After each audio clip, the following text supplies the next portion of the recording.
Hi, I'm Ann Kim, a senior editor at Washington Monthly, and today I'm speaking with Merrill Goozner, a former editor of Modern Healthcare and author of the newsletter Goose News right here on Substack. Hey, Merrill. Hi, Anne. Thanks for having me on this morning. Yeah, thanks for coming on. You have written an article for the monthly titled For Democrats, a New Way to Make Healthcare Affordable. Now, most of the attention on healthcare right now has focused on the extension of premium subsidies for people who get their coverage through the Affordable Care Act, Obamacare. But your piece argues that this debate misses an even bigger crisis that affects the majority of Americans who get coverage from their employers. So, can you talk a little bit about the depth and breadth of this kind of hidden crisis? Sure. 165 million people get their insurance through their employers, they and their family members. This is half the United States population. When you think about Obamacare, very important. Those are for people who don't have plans through their employers or are independently, work independently. But that's only about 24 million people coming, through this year who have joined Obamacare. Very important, patching a big hole in the insurance net. But when you think about the larger picture, the same price increases that we've been seeing on Obamacare plans that are driving their rates higher, we're also seeing in employer based plans. And in employer based plans, the individual, usually in almost all cases, in fact, pays out of their paycheck either every week, every 2 weeks, maybe every month, about 25% of the cost of the plan on average. Well, when plans are up around $27,000 a year for a family plan, 25% of that is a very large number. Then when you add on top of that, that's growing at 6% to 7% a year. That's what's projected for next year. What we're going to see is people having a large part of a significant part, let me put it that way, of their increase in pay, which is generally 2 or 3%, every year, going to pay simply for the higher premiums. And this is before the higher copays and deductibles. So it's not exactly hidden to the people who are experiencing it, yet it's been hidden in our political dialogue this year as we head into 2026. People are going to be seeing this in the next couple of weeks. Yeah, it's definitely not something that's getting very much attention right now. And the other thing that's interesting about your piece is that, a large part of the debate has actually been about paying for the premiums, premium subsidies. But you're actually talking about bringing down costs, the underlying forces that are causing premiums to go up and people needing some more help. And your piece offers three specific ideas for tackling the healthcare affordability crisis at its roots, which is rising costs. And I want to walk through each of these three ideas very briefly. So, the first idea you propose is an 8% cap on out of pocket expenses, meaning that no household should pay more than 8% of their annual income on healthcare overall. Can you give a little more details about what that would look like for households? Sure. Well, first, let's get into the rationale for why a cap is necessary.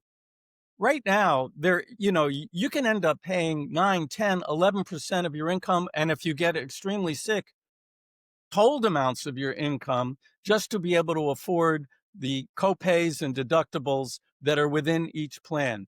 We burden the sick when they have very high costs with that. Over time, this has led to a significant share of our population actually accumulating medical debt.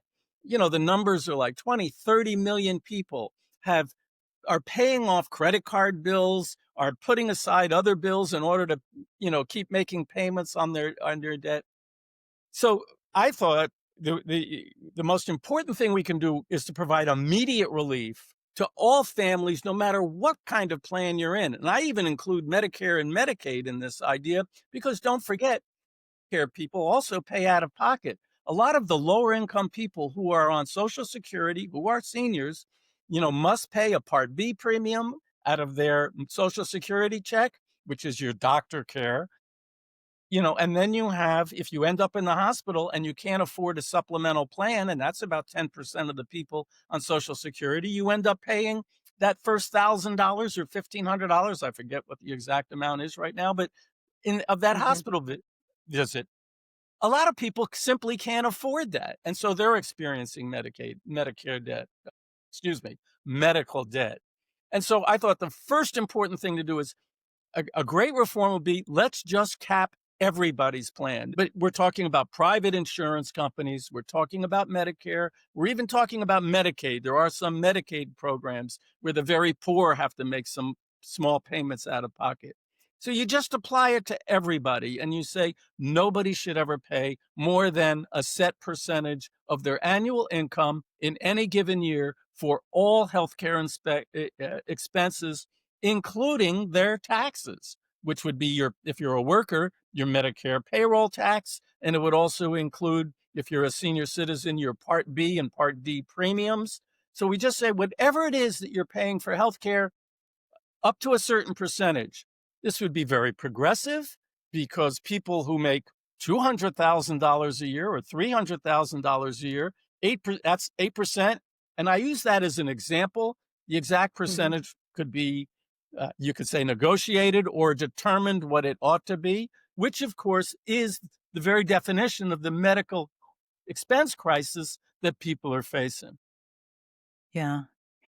This does sound like it could cost a little bit of extra money, and we'll get to that. But first, I want to walk through the other two ideas that you have for actually reducing costs. Presumably, those out-of-pocket expenses would also be lowered as a result too.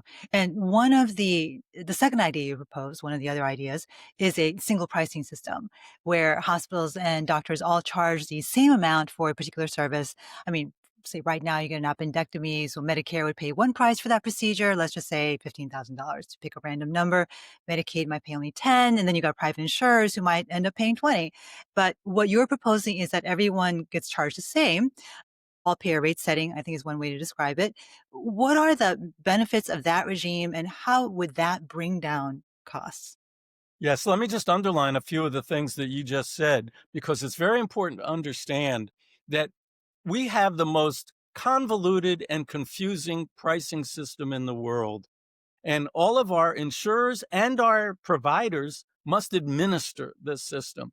Why do I say it's convoluted and complicated? It's because it has a price for Medicare, which is set by the federal government. It has prices for Medicaid, which are set by the private insurers. People don't know this, but about three-quarters of all people on Medicaid are actually have their plans managed by private insurers today, just like half the Really? Medicare patients have their plans administered by private insurers. That's the Medicaid Advantage program. They have separate prices and different plans, even within these government programs, can have different negotiated prices. And then you have the private insurance market that covers employers. There might be three or four or five insurance, or sometimes as many as a dozen insurance companies operating in a market, each of which can negotiate its own rate. Imagine now if you're a doctor or a hospital's office, you have a billing department that is billing Medicare one price, billing Medicaid another price, and then you have the private insurance market where you can have as many as a dozen rates. Imagine trying to say, okay, the code for this colonoscopy, say, if you're going in for that, I might have eight or nine or 10 prices. Imagine trying to administer such a system. And it's the same thing on the Expensive. insurance side. It's extremely costly. A single pricing system would generate tremendous savings in administrative costs for the healthcare system, hundreds of billions of dollars a year. Just to recap here, you've proposed number one, an out of pocket expense cap for all households. Number two, single pricing for all services provided by payors, hospitals, doctors, etc. So let's talk about the third and final piece of your plan, which is a so called global budget, meaning that hospitals will be paid a set amount every year for all of the services they provide versus getting paid by service, which encourages a lot of unnecessary procedures. And you do point out in your piece that the state of Maryland actually already has a variation of this system. What have been the outcomes there, and why is it a good model for the rest of the country, especially in tandem with the Yeah. single pricing system that you Yes. propose? So let's begin talking about the fact, the global budgets are necessary because the United States, Americans pay the highest prices in aggregate, even with equal pricing. we will still be paying on a per capita basis more for healthcare than any country in the world. And many years ago, a very famous, now departed healthcare economist by the name of Uwe Reinhardt, who was German, he moved to the United States, became an American. You know, everybody said probably the best healthcare economist in the US. And he wrote a very famous article, he helped co-wrote it. It's the price is stupid. Why do we spend Yeah. so much? It's because our prices are so high. Now you can tackle that problem in a number of ways. One is through antitrust and you know trying to make sure that there's more competition, and not that that's a bad idea, but that will take a long time to work through the system. The other way, of course, is through controlling prices through some type of regulation. Maryland had a single pricing system going all the way back to the 1970s. They never got rid of it. Other states had it and they got rid of it. And in Maryland, however, they kept it. But what they discovered, and this really sort of manifested itself, or you know, Mhm. over in this century, is that well, if you have single pricing, you can still. It's like the old story: you make it up with volume, right? Yeah. So it drove volumes higher, and people were actually encouraging. You know, they only put it on the hospital systems, and so it encouraged hospital systems to begin. You know, subcontracting out or even buying up ambulatory surgical centers to get things out of the hospital and away from the single pricing system. And so what they came up with was a global budgeting system where they say your prices can go up and down. You're going to have single pricing. And you can say that to a hospital system. Your prices can go up, your prices can go down, even within the context of a single year. It'll only be one price for all Medicare, Medicaid, and employers. But that price will be adjusted so that you make a budget. And that budget will grow every year because we still have inflation, but not as fast as the rest of the economy as it had been for many years, but at a slower rate. At Mhm. economic growth minus 1%, you could pick a number that again is reasonable. But over time, this will gradually begin to build, you know, bring prices in the United States down towards international, more international levels for other advanced industrial countries and reduce the share of our economy that is actually going towards healthcare spending. And the global budget also has the benefit of saying, if I know I'm going to make X amount of dollars this year to get my global budget, no matter how many heart operations I do, no matter how many, you know, liver transplants I do, no matter how many colonoscopies and knee replacements I do, I'm going to make that amount of money. I now have an incentive to say, I would be better off if I actually helped people not uh, put on so much weight and so that they're going to need knee operations when they're 55 years old. You have high blood pressure that puts you at risk of a heart attack, or you have elevated blood sugar that puts you at risk of diabetes. Why don't we take these pills, you know, take these medications? Why don't you get into this, you know, diabetes prevention program? And what you've done is that you're using your resources to create better health, which in the end drives down the amount of actual sick care you need to provide Right. over time. And what it does is it allows you to become a true healthcare system rather than a fee for service we pay for every episode of sick care. And that's, Mhm. I think, a Mhm. real benefit of the global budget approach. Yeah, and I think actually some of the, recent evaluations of the Maryland system have found that there have been increases in quality, fewer hospital readmissions, that kind of thing, other measures of quality, to show that the global budget system can work in that way to improve quality of care and incentivize preventive services. Okay, Right. so here's the hard part, and Okay. that is how to pay for all of this and to get it done in a supremely polarized Congress. And then we've also got the politics of the reform package, given that people have tried really for decades to pass cost control measures, right? And unfortunately, I think when people hear single pricing and global budget, their knee-jerk response in some quarters is rationing, death panels. It's really hard to persuade Americans to consume less health care. So, what are your answers for this? How are we going to pay for it? And how are you going to persuade Americans that this is not just the right thing to do, but it is politically feasible, finally, after 40 years of debating healthcare reform? Yeah, so let's deal with the financial question first, which is raising taxes. I'm not afraid of saying, yes, we're going to raise taxes. But when you've just given this huge tax break to corporations through the one big beautiful bill, extending those, which is going to cost the Treasury $4 trillion over the next decade. Okay.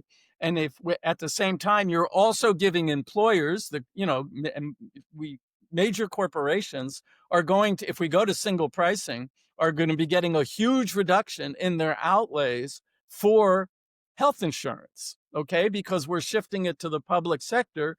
I think you've laid the groundwork in a fairly simple way to explain we're not raising employers' taxes. We're just recapturing the money that they're already putting into the system in a fairer way. And the question becomes how to do that. Okay. We're not even talking about recapturing the money they're getting in tax breaks from the two Trump administrations. Uh-huh. We're talking about recapturing the money they're already spending on healthcare. We could begin taxing unhealthy behaviors. I mean, Robert F. Kennedy, forget about all the stuff he does on vaccines. He said some good things around the whole issue of processed foods and sugar-laden foods and healthy diets. Well, we can tax those kinds of things that are contributing to ill health. We can tax pollution. We have huge asthma problems in this country that have been growing. It's because of small particulate matter in our increasingly crowded urban areas. But again, I'm not scared of running away from this.